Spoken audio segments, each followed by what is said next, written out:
दोस्तों नमस्कार। ताज़ा अपडेट ये है भाई साहब कि कल यानी कि 4 तारीख को 4 जनवरी 2026 को पूरे दिन बड़ी मेहनत की गई सुबह 8 बजे से लेकर के। मैं बता रहा हूँ क्या 5 डेज बैंकिंग को लेकर के पूरे देश में यूएफबीयू के नेतृत्व में ट्विटर अभियान हुआ। खैर अच्छा हुआ। और जो शाम को 3:30 बजे तक के डाटाज आए या जो बताए गए समझ लीजिए वो 3.5 लाख से ऊपर ट्विटर हो चुके थे, ऐसा बताया गया। ऐसी रिपोर्टिंग है। जाहिर सी बात है कि शाम तक और ज़्यादा हुए होंगे। और इस बात को कहा गया था, AIBEA ने 1 तारीख को सर्कुलर करके कहा था कि साहब आप ऐसा करिए, अब हमारा एक सूत्री कार्यक्रम है, अब हम मानेंगे नहीं, ये उन्होंने कहा। ये भाई साहब कहा। इसके पहले जो कन्वेनर साहब हुआ करते थे यूएफबीयू के, जब ये सेटलमेंट 12th BPS साइन हुआ था ज्वाइंट नोट, तब उन्होंने भी कहा था कन्वेनर साहब ने, तत्कालीन कन्वेनर साहब ने, कि हम साइन तब तक नहीं करेंगे जब तक 5 डेज वीक नहीं हो जाएगा। खैर हुआ। अब जो हुआ सो कल का बता दूं। कल के अभियान में इनके साथ में आईबॉक ने भी पूरा सहयोग किया, RRB की एसोसिएशन ने भी सहयोग किया। ये बिल्कुल सही बात है। और ये भी कहा कि अगर तुरंत जल्दी नहीं हो गया तो 27 तारीख को कंट्री वाइड स्ट्राइक होगी, 27 जनवरी को। इसलिए कि 25 तारीख को संडे, 26 तारीख को 26 जनवरी यानी उसका अवकाश, और 27 तारीख को एक दिन और स्ट्राइक हो जाएगी, तो 3 डेज को दिखाई पड़ेगा कुछ हो जाएगा। या जो भी इनका स्ट्रेटजी रही हो, जो मैं समझ पाया वो मैं आपको बता रहा हूँ।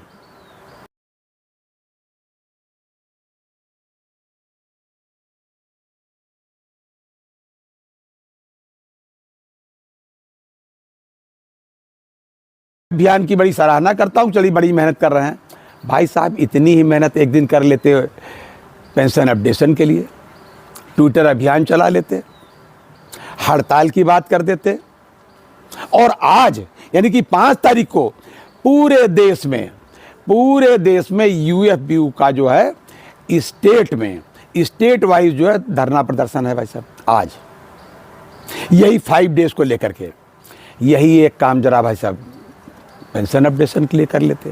क्या बुराई थी भाई साहब। हम आपके साथ, मेरा मतलब हम रिटायरीज, हमारे पेंशनर साथी, हमारे रिटायरीज साथी, हमारे सीनियर सुपर सिटीजन सब आपके साथ थे, आज भी हैं। लेकिन कभी आप हमारे साथ भी आकर के बैठिए। नहीं समझ में आया आपके, आता ही नहीं है, या आप करना नहीं चाहते। स्थिति भाई साहब समझें पहले गंभीरता को। मैं ये बात पेंशनर से नहीं कह रहा हूँ, सभी लोगों से कह रहा हूँ, अन्य लोगों से, इन लोगों से, कि आप इसको समझें। अभी OPS को पुनः लाने की बात चल रही है, मांग चल रही है, अच्छी बात है। उधर इकोनॉमिक जो विशेषज्ञ हैं और एडवाइज़र हैं PMO के, फाइनेंशियल सेक्शन के, उन्होंने सीधे कहा है कि ये नेक्स्ट जनरेशन पर बर्डन है, टैक्स पेयर पर बर्डन है, और कंट्री को पता नहीं इकनॉमी को कहाँ ले जाएगा, इसलिए इसको बंद कर देना चाहिए। इस तरीके की बातें आ रही। उनकी हिम्मत तभी हो पाती है जब हल्का सा इशारा सरकार की तरफ से होता है। यानी पेंशन अपडेशन तो उनका जाने दीजिए, पेंशन कि भाई साहब जो है वो वर्तमान बनी रहे, उनकी बहुत बड़ी बात है। लेकिन यह बात बैंक पेंशनर्स के लिए नहीं है, क्योंकि बैंक पेंशनर्स का मामला, उनका सारा पेंशन फंड, सारा कार्पस उनका अपना है, और इतना है कि पेंशन फंड का जो ब्याज है उसके बहुत छोटे से पोर्शन से ही पेंशन अपडेशन हो जाएगा और कार्यक्रम भी चलता रहेगा। इसलिए हमको चिंता करने का विषय नहीं है। लेकिन हमारी पेंशन अपडेशन के मामले में हम जरूर चिंतित हैं, चिंता करेंगे। और आज की तारीख तक बता दूं भाई साहब, जितने भी मुकदमे कोर्ट में हैं, चाहे MC सिंगला साहब का केस हो, अभी तक संभावना है 14 तारीख को, माफ़ करिएगा 15 तारीख को लगने का, 15 जनवरी को, लेकिन अभी तक कहीं सुप्रीम कोर्ट की साइट पर दिखाई नहीं दे रहा। इसके अलावा KK कालिया साहब के नाम से जो केस जाना जाता है, स्पेशल अलाउंस का केस, वो भी सुप्रीम कोर्ट की साइट पर अभी तक नहीं दिख रहा है, यानी अभी तक उसकी कोई डेट नहीं दिख रही है जी। और ग्रेच्युटी की जो बात है उसकी तो हम बातें नहीं करेंगे। क्या ग्रेच्युटी की बात करें भाई साहब। ग्रेच्युटी का तो अभी तक जो है कट ऑफ डेट नहीं हम ठीक करा पाए, उसके ढेर सारे मुकदमे हैं भाई साहब। उसकी भी डेट अभी तक सुप्रीम कोर्ट की साइट पर नहीं दिखाई दे रही, नहीं लगी है, कोई डेट भाई साहब नहीं लगी। और कम्यूटेशन रिकवरी की बात, उसका भी मुकदमे तो हैं लेकिन कोई डेट नहीं लगी, और जहाँ कहीं भी भाई साहब वो कमेटी बनाई गई उसने अभी तक कोई रिपोर्ट नहीं दी। ये स्थिति है। लेकिन एक मुकदमा ऐसा है, ये बार बार इस बात को कहता हूं कि कम से कम आरआरबी वालों को सीख लीजिए, उनका एक मुकदमा भी है जिस मुकदमे के जिसके लिए लगाया था लगभग वो सब पा चुके, 98% पा चुके, 2% बाकी है उनका। वो है 1798/2018 कंटेम्प्ट पिटीशन है ये उनकी, आरआरबी रीजनल रूरल बैंक यानी क्षेत्रीय ग्रामीण बैंक वालों की। उसमें ये था कि पेंशन हमको टाइम से दी जाए 1993 से, क्योंकि उनकी पेंशन जो मिली थी भाई साहब 2018 से मिली थी अप्रैल से, तो ये 18 का मुकदमा भाई साहब उन्होंने कंटेम्प्ट पिटीशन फाइल की। इसमें उनको सब मिल गया, 1993 से भाई साहब पेंशन मिल गई, कंप्यूटर इंक्रीमेंट मिल गया, उसका एरियर मिल गया, सब कुछ मिल गया, और अभी भी उनका केस चल रहा है। और इसी महीने की 13 तारीख को कंप्यूटर में उनकी डेट दिखाई दे रही है, केस नंबर 1798/2018।